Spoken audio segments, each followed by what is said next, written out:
podcast kenalan kita tadi. Assalamualaikum, salam sejahtera kepada semua pengunjung dan juga pepamer yang ada di Pesta Buku UKM 2024. Juga tidak ketinggalan bagi yang sedang eksplores. Sambil-sambil tu bolehlah dengar sama-sama. Kita sekarang ada sesi healing book talk untuk buku Mengubat Luka Itu Pedih. Jadi yang tuan-tuan dan puan-puan boleh nampak di pentas utama sekarang, saya berada bersama dengan si comel monik kita punya penulis bernama Hidayah Kasim yang merupakan penulis buku Mengubat Luka Itu Pedih. So ada ke yang kat dalam dewan ni sekarang sedang mengalami luka di dalam jiwanya, hati dia. Okey, so tajuk kita pada hari ini menyentuh satu aspek kehidupan yang kita boleh kata sangat-sangat rapat dengan hati kita semua, dan luka emosi, luka mental, bahkan juga luka jiwa, semuanya adalah bahagian daripada perjalanan hidup kita yang susah kita elak. Kadang-kadang kita nak jemput pun, tapi luka tu boleh datang. Dan proses untuk kita ubat luka bukan saja memerlukan masa yang terlalu, tapi ia juga memerlukan kecekalan, kefahaman dan juga sokongan. Baik, saya akan mulakan majlis dengan memperkenalkan penulis kita pada hari ini. Beliau merupakan seorang lulusan ijazah sarjana model pengurusan perniagaan antarabangsa, minor dalam pengurusan risiko daripada Universiti Utara Malaysia, dan merupakan pelajar yang sangat aktif berpersatuan. Macam semualah dalam ni kan, sangat aktif. Dan beliau juga pernah memegang jawatan sebagai presiden di fakulti khususnya sebelum ini. Dan beliau juga merupakan seorang yang berpersonaliti ambivert dan sangat suka membaca buku. So, pesta-pesta macam ni pesta dia lah. Okey? Dan beliau pernah bermimpi untuk menjadi penulis ketika dahulu. Alhamdulillah, kini impiannya telah menjadi nyata.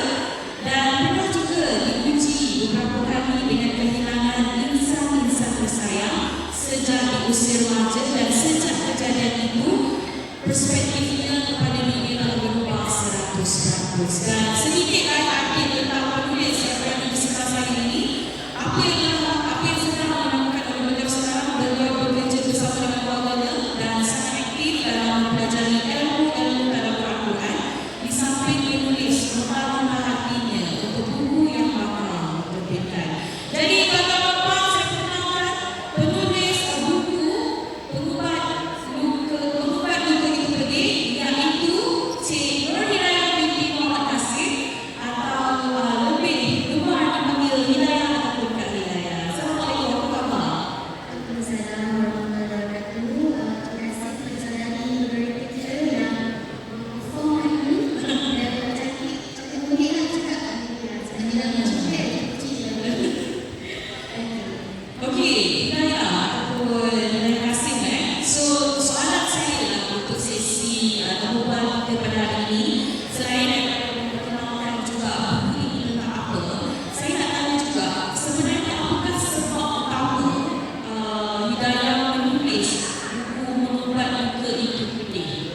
Alright, so apa yang saya dapat tadi daripada apa yang saya share, iaitu bila kita nak rawat luka kita, kalau macam luka yang kalau kita jatuh dan nampak daripada segi fizikal, contoh untuk eksplorasi tu dia lagi jatuh luka. So bila kita sekadar membaniti tu, dia senang je, dia memanglah banyak, tapi dia tak betul-betul merawat.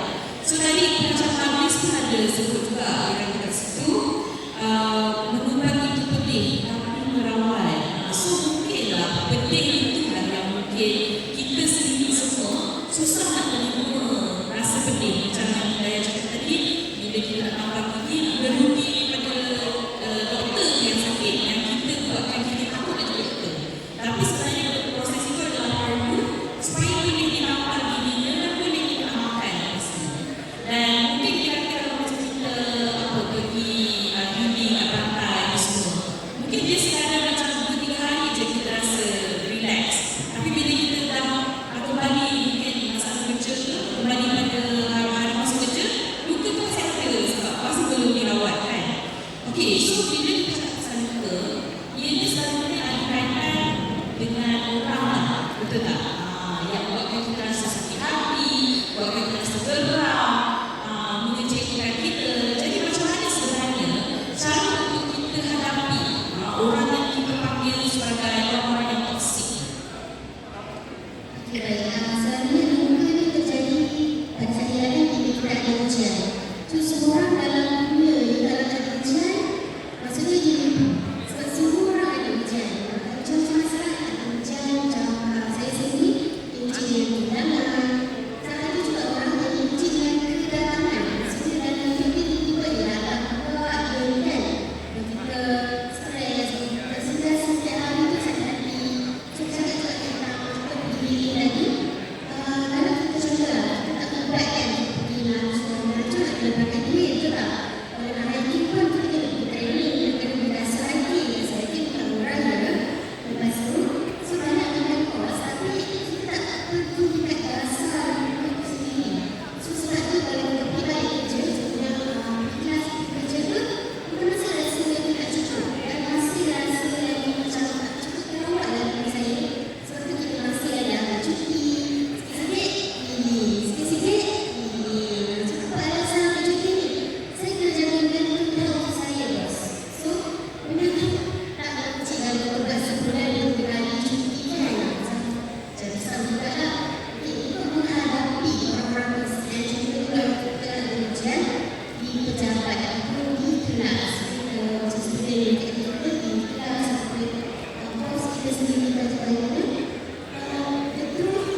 penulis kita tadi Hidayah Kasim, iaitu tentang situasi macam mana kita nak menghadapi dengan orang toksik. So siapa dekat sini dalam kelas dia ataupun anda sendiri adalah kaki tangan di KL ni, ada kaki tangan lain yang kita rasa macam dia toksik sebenarnya, ataupun sebenarnya tentang kita toksik, ataupun situasi yang kedua tu tadi Hidayah ada bagi dua situasi di mana yang pertama adalah kita rasa semua orang ni toksik kecuali kita, dan di situasi kedua kita rasa macam semua orang okey, tapi ada seorang aku susah. So Hidayah juga akan kongsikan macam mana cara kita hadapi ni adalah melalui selective attention dan juga selective ignorance. So saya nampak yang dekat sini Hidayah ada bagi macam-macam situasi dan cara untuk kita menghadapinya. So ini saya nak bilang semua orang yang ada dekat dalam dewan ni, kita di akhir rancangan, yang macam tadi, kita akan ada sesi quiz. Jadi kita ada hadiah. Siapa yang alert dengan jawapan-jawapan daripada Hidayah, dia tahu jawapannya, nanti kita boleh jemput ke depan, kita akan bagi hadiah. So soalan saya yang seterusnya kepada Hidayah Kasim, apakah teknik istimewa yang dikongsikan kebanyakan dalam buku ni? Dalam buku Mengubah Luka Itu Pedih. Okey, so bercakap teknik istimewa untuk membuat luka terdapat yang ini bukanlah teknik daripada segi luka, sebab saya pun nak tahu bisnes tentang apa dia nak buat luka itu kan. Okey, so secara teknik yang saya kongsikan adalah sesuatu background dalam tulis yang saya dapat pengurusan risiko. Saya tengok dalam teknik pengurusan risiko ni juga kita boleh apply dalam kehidupan kita. So benda yang saya kongsikan adalah antaranya kita boleh guna teknik pengurusan risiko which is ada empat. Yang saya kongsikan ada risk avoidance, risk reduction dan itu kalau okay. So teknik yang saya kita juga share tips untuk berdamai dengan takdir. Kita ni setiap kita ada cerita yang berbeza kan. Setiap orang dalam dewan ni, kita ada cerita masing-masing. Kita ada orang yang kita ujian masing-masing. Kita ada takdir yang kita kena hadapi. Ada yang kita okey, ada yang kita macam kenapa lah aku dapat macam ni. So macam mana kita nak berdamai dengan takdir dan macam mana kita nak membuatkan keyakinan bahawa bersama dengan segala kesusahan ada kebaikan.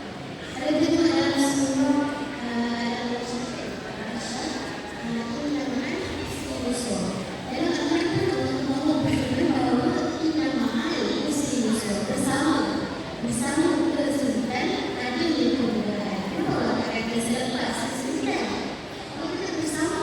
Maksudnya setiap kesulitan itu ada kemudahannya. Ada kesulitan dalam kesulitan. Kita kena ambil masa kita tenang dan amalkan juga tips yang saya sendiri juga amalkan saya kongsikan dalam buku ni. Itu adalah untuk tips berdamai dengan takdir. Dan lagi satu dalam bentuk journal. So satu yang dapatkan buku ni, kita ada satu journal yang letak dalam bentuk journal. Macam mana kita nak aware dan punya sesuatu yang habis sesuatu dan kita dapatkan dia secara macam ni. Dia dapatkan buku ni. So nanti dia dapatkan sesuatu dan dia akan beri journal daripada situ.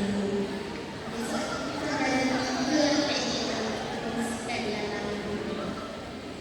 Alright, so semua orang dapat tangkap ke? Bukan antara teknik-teknik. So antaranya adalah kita buat journaling. Memang kita selalu dengar kan orang bagi tips kat social media semua kita journaling. Kita tak akan faham kebaikannya until we do it ourselves. So kalau you guys perlukan bantuan ataupun rujukan macam mana sebenarnya nak buat journal tu, anda akan dapatkan bila anda dapatkan buku Mengubah Luka Itu Pedih. Dan juga antaranya adalah Hidayah ada share dalam buku ni macam mana kita nak teknik-teknik itu melalui pengurusan risiko dan juga berdamai dengan takdir. Okey. Saya tambah sedikit extra yang journal. Saya kita dengar cuma kita buat journaling. Tapi bila kita buat journal kan, macam apa? Macam banyak nak isi. Macam dulu macam saya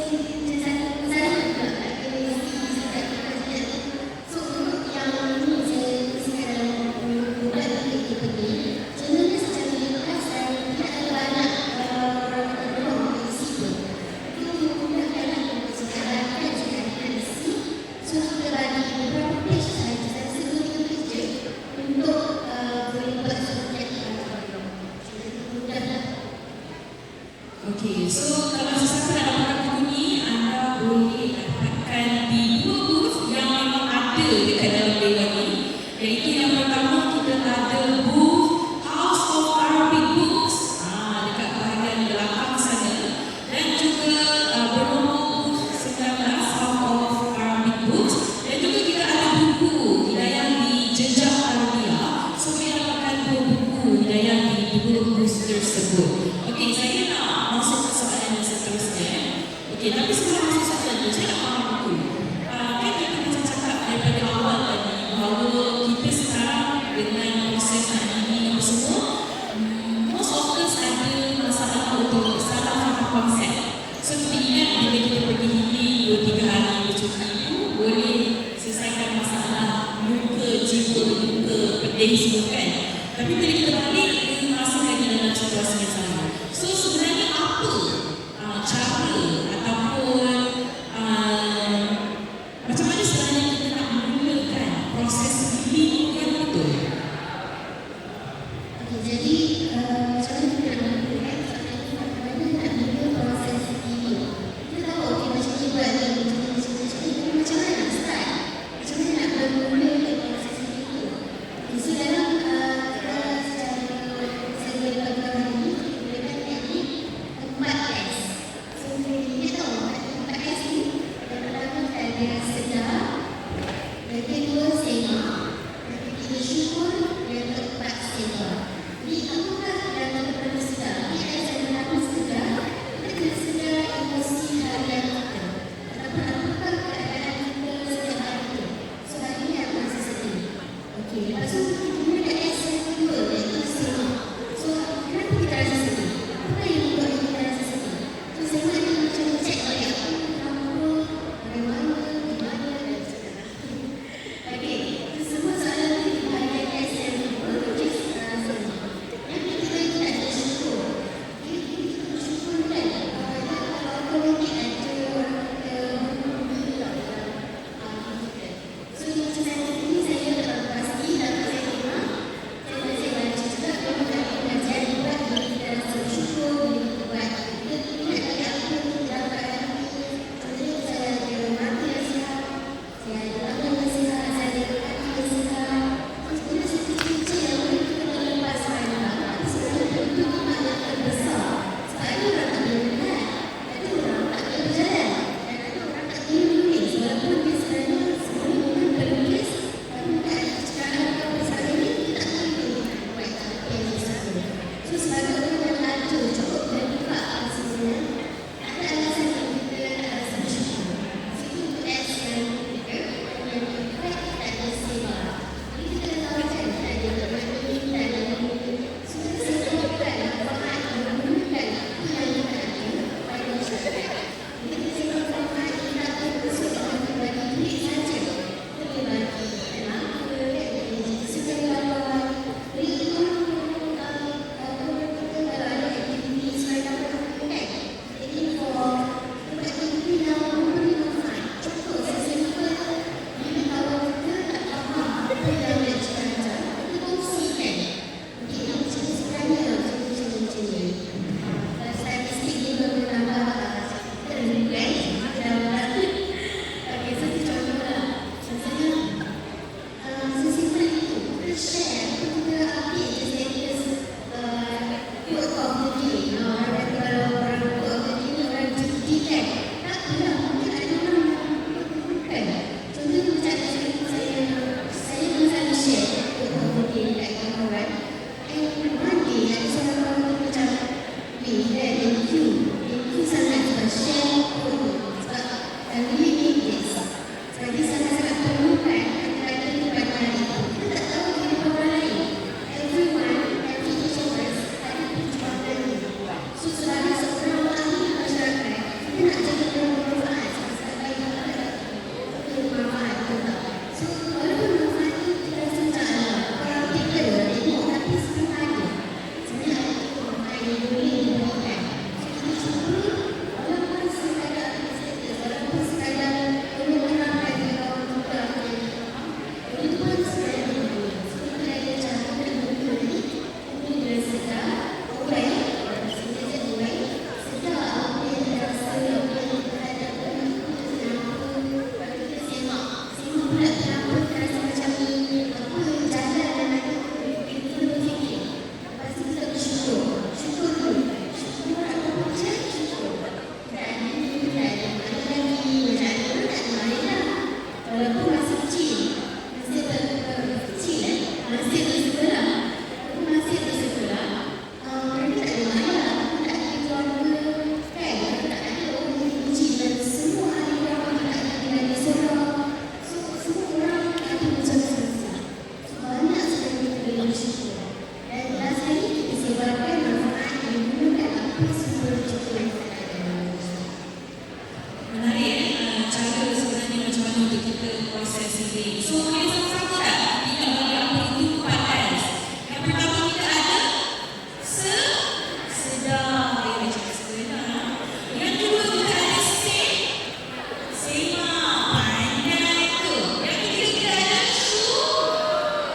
saya, I takut kepada orang-orang di sana yang mencari-cari sebenarnya cara untuk mengubat muka.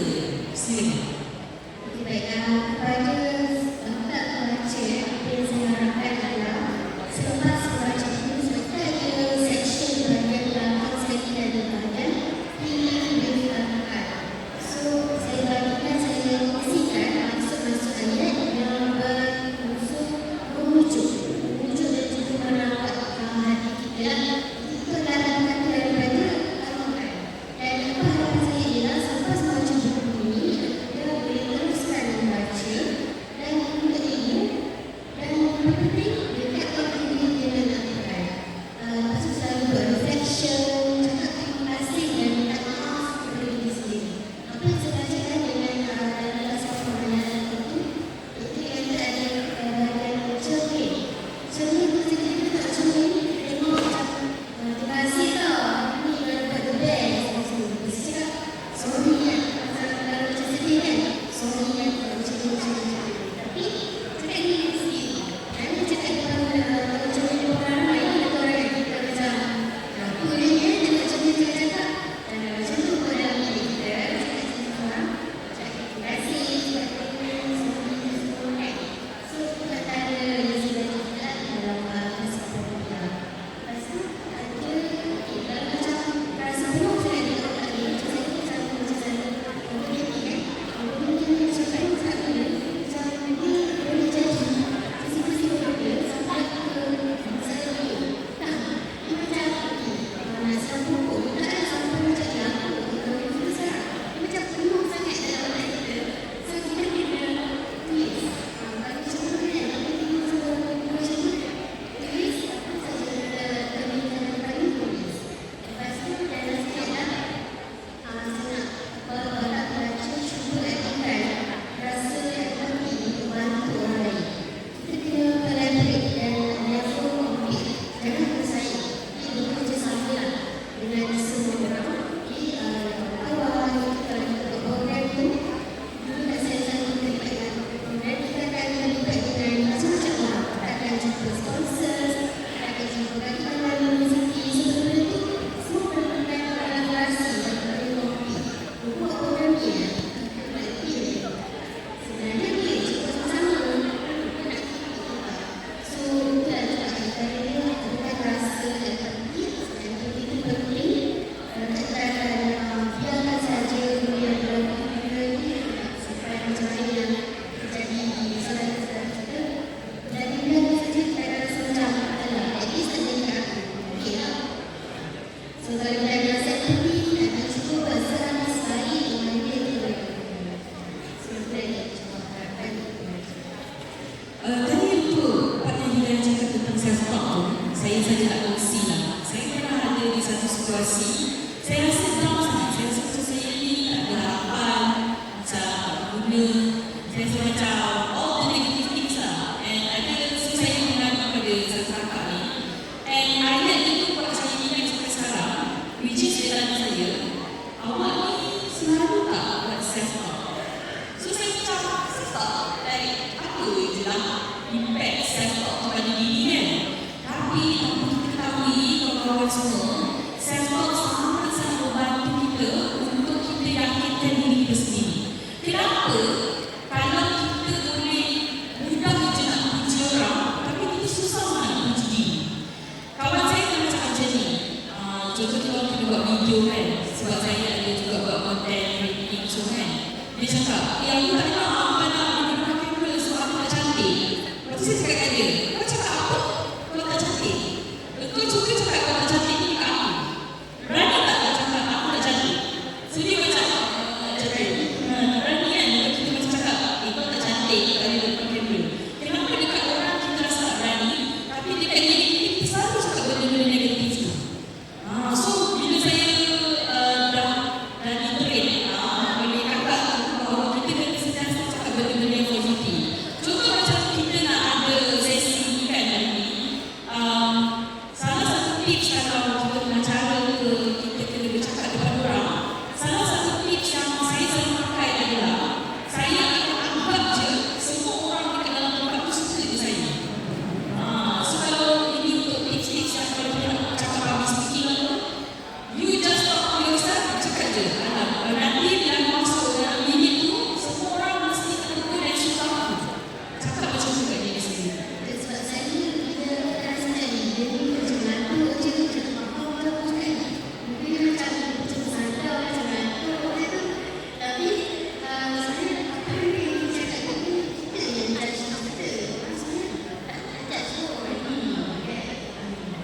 Betul kalau anda baca buku daripada Ayman Azhar kan, dia ni telah mengatakan orang yang ada growth mindset dan fixed mindset. Kita selalu rasa macam orang ni mesti cakap sama pasal aku. Padahal kita dan orang lain tu kita cakap pasal diri sendiri. Kan? Kita tak risau. Apa nak orang cakap pasal aku? Padahal yang lain kita cakap, apa nak orang cakap pasal aku? So sebenarnya kita tak ada maksud pun nak cakap pasal orang lain. Semua orang cakap pasal diri sendiri. So you don't have to be extraordinary about itu. Okay, so kita nak masuk ke slot yang terakhir, iaitu slot quiz. Jadi siapa yang ada jawapan boleh jangan malu dan segan untuk datang ke hadapan ni, jawab soalan dan kita dan penulis ada sediakan hadiah istimewa. Nampak? Wah, cantik. Topek dia siapa nak bagi. Dan dah pernah diisi. Kita sekarang topek dah. Saya nak tahu juga kan daripada kita. Okey, soalan saya yang pertama. Dah bersedia ke semua? Dah, okey. Apakah 4S yang diceritakan oleh Hidayat dalam proses diri tadi? Tenang, tak sebentar. Tenang aja. Okey, kita kira 1, 2, 3, saya tengok S. 1, 2, Belum. 1, 2, 3. Okey, saya nampak kakak ni Raja. Boleh datang ke sini perkenalkan nama. Oh, ada mikrofon. Silakan. Saya Anisha dari penerbit UKM. Bu Anisha. Anisha. Oh, dari penerbit UKM. Silakan, apa jawapannya? Okey, untuk 4S, sedar, semak, syukur dan sebar. Tepat sekali. Walaupun cakap dulu, kita tak ambil dari atas. Kita dah pakai permen lah, boleh lagi lagi gambar terus. Okey, silakan. Senyum. Okey, ready untuk soalan yang kedua. Terima kasih Anisha daripada pendidikan. Okey, soalan yang kedua. Kita nak dulu. Soalan yang kedua. Buku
iaitu